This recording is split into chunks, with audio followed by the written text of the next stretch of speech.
mysterious ad 2486. What you're really looking for is a routine that you can do every practice that's going to help your team develop cohesion, going to help them basically win games, right? So since your coach has got some tactics and you're basically in control of running a practice session, this is what you can do. For the first 10-15 minutes, you do a warm-up, and then you start with possession. From there, you move on to finishing on goal.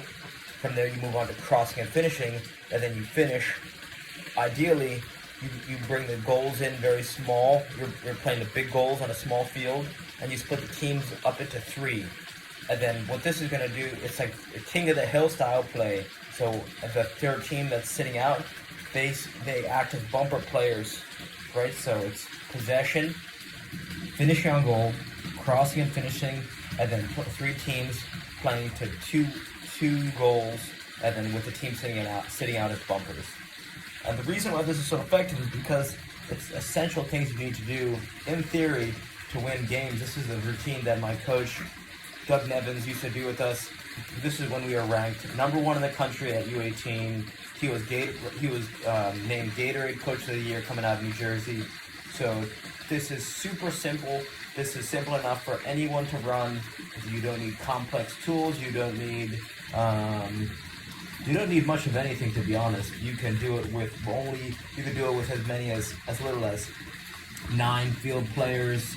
You could have Roman goalkeepers, right? Or you could do it with a very large group of players. You just have to switch the sizes of the possession game and the sizes of your field when you're playing the big goals. But if you follow that routine, you're going to get some great results because players are going to start to look forward to this routine since it's the same thing every practice.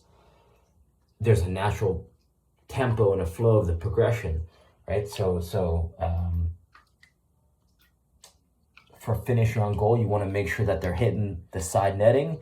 You want to have your goalkeepers alternating as at their free will, right? Because it's pretty taxing on goalkeepers, on their mental, right? If each person finish on goal is it's goal after goal after goal. Some goalkeepers get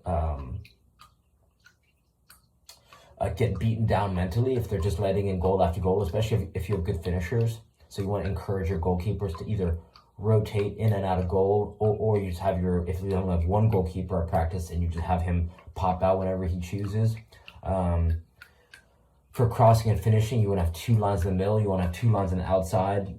You're alternating serving lines that are on the outside, and then your finishers, your people finishing on goal, they're alternating.